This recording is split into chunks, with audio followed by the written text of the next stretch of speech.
Hey guys, welcome back. Today I'm gonna be making a rhubarb crumble.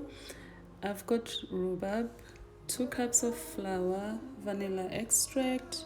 I'm going to use a cup of butter, and I've got 2 tablespoons of muscovado sugar, quarter slice of a lemon, some ginger, 3 tablespoons of caster sugar, 2 tablespoons of rolled oats, 2 tablespoons of brown sugar, and 1 egg and 2 oranges.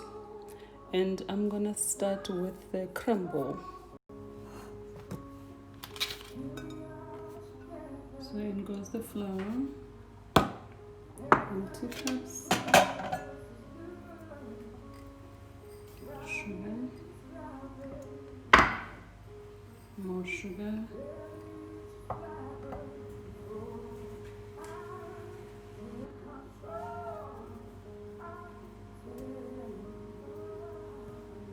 it's important that your butter is hard.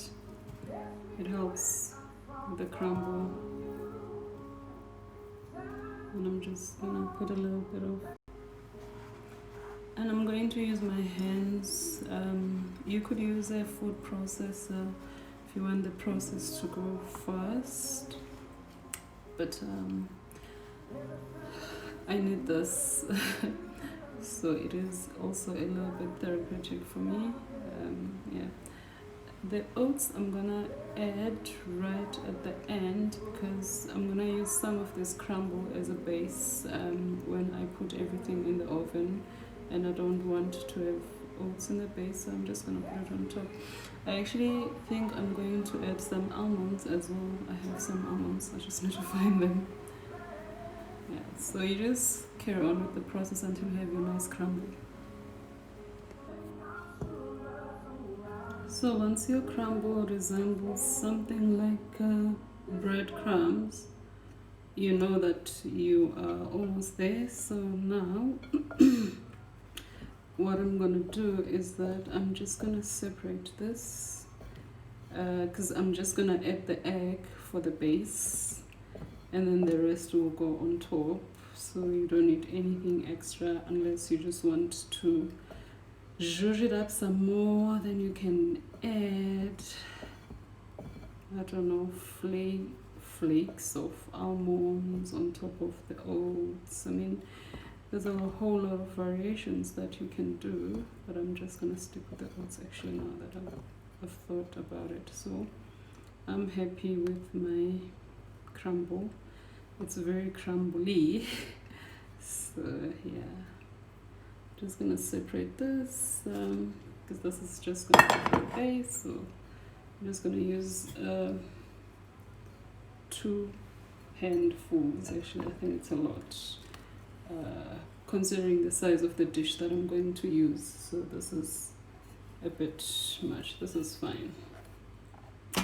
Quite messy, this exercise, but also quite therapeutic. So yeah, enjoying it. So you can barely notice the oats, but it is in there, I promise you. So yeah, so I've just rinsed my rhubarb, so now I'm just gonna cut it and just continue with the whole process. So the sizes that I'm going to be working with, I'm just gonna like half a finger of salt, you know, because you don't want it, because if it's overcooked then it's going to be like a stew of salt if it's just too fine. Well, this goes with the taste, of course, and the preference, what one prefers, and I just prefer it this way, not too big, not too small.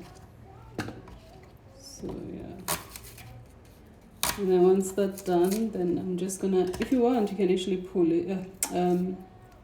it, you know, if it's like too hard, because it's out of season. So okay, so rhubarb is quite sour, right? And so are oranges. So I'm just gonna need to add So I'm gonna use these peels actually with the rhubarb. That's why I'm doing it like this. And I'm gonna add a little bit of sugar, and then I've already grated my ginger here, so I'm just gonna go in and put my ginger in here. And then I'll add my orange juices as well.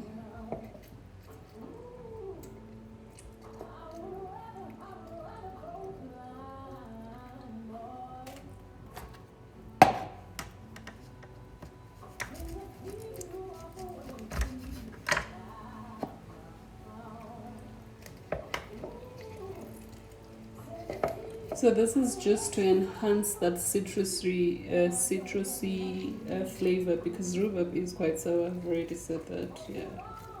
I think this orange is actually too sweet. Oh, oopsie, oops. Oh, I could just use this.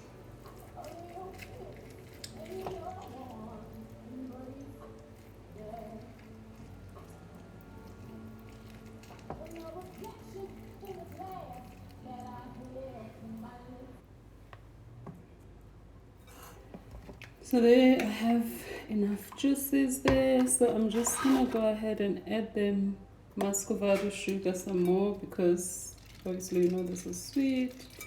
I'm just gonna drizzle it, so I'm just gonna use like that should be enough, because also you don't want it to be too sticky and too sweet. You just want to balance the flavors out actually. And then you just throw everything in. And the orange zest goes in. Just want to rearrange this. I hope the ginger is, but I did give it a nice stir. So then I'm gonna put this in the oven for 30 minutes at 180 degrees. And then after that, I'm gonna transfer it into my lined dish over here. So yeah. Okay. So 30 minutes has come and gone. So I'm just gonna give this a taste before I transfer it to the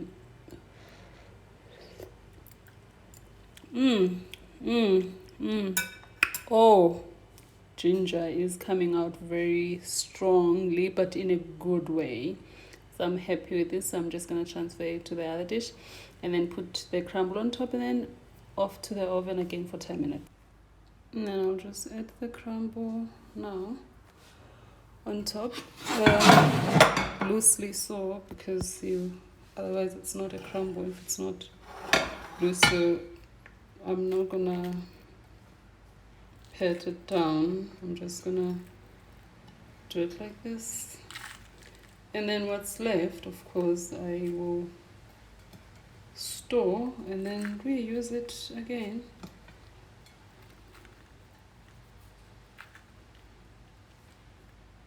And then it's gonna go into the oven for 10 minutes, and I should be ready to have my crumbly crumble rhubarb. Yay. Nothing gets wasted here, so we keep everything for you.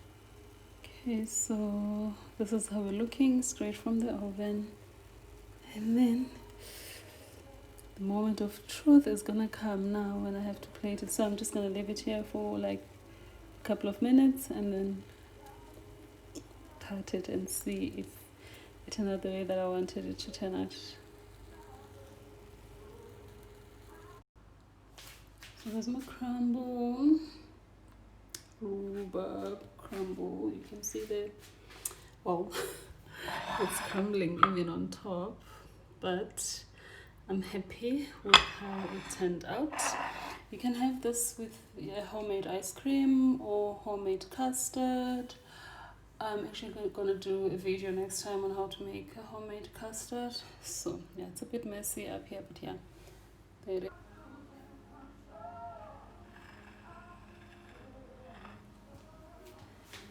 ginger, orange, and rhubarb crumble.